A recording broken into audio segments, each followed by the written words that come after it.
Carried by the adopted son of the god Angus, we find the focus of today's Myth-Armory, Moralltach and Beagaltach.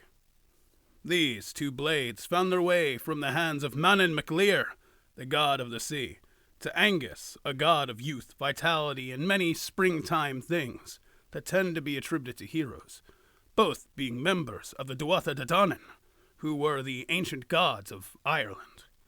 And from Angus they found their way into the hands of Diarmuid, a foster child of Angus, and a hero in the band of heroes known as the Fianna.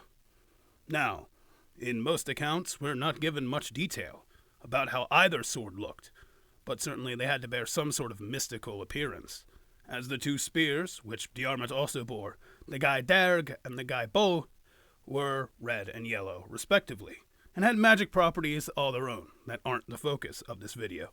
But just considering the names, Moralltach means Great Fury, so perhaps it was a longer sword than Beagaltach.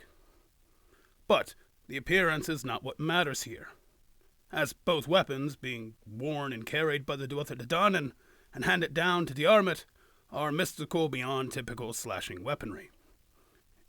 It is for certain that Moralltach was the stronger of the two, Diarmuid admitting himself in the Celtic romance of Diarmuid and Gryna, as he lay dying, saying, "Woe to him who does not follow the advice of a good wife. For this morning Gryna bade me bring the Moralltach and the Gae Derg, but I instead brought the Beagaltach and the Gae Boy, disregarding her counsel." And if his own word is not proof enough, in conflict it was Moralltach that he used to move through an army with ease, beheading enemies with a single blow whilst not having to stop.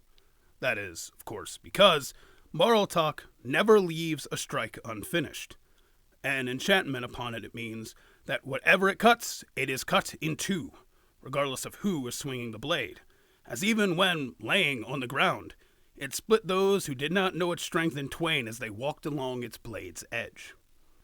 As said, the Beagaltach is the lesser of the two, but it proves to be the weapon that Diarmuid carries when he knows that the adversary will be lesser, almost as a means for a fair fight.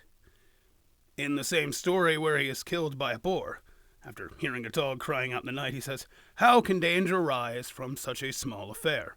I will bring the Beagaltach and the Gae Boy, and I will also bring my good hound, leading him by his chain." This, of course, leading to the boar that was made to kill him, and thus handled much of Beagaltach's strength. And yet, the sword did kill the boar, though it had to be thrown with great force through its skull, and the injury sustained led to Diarmuid's demise. Regardless, carrying one mystical weapon makes one a hero. Carrying four is almost unheard of.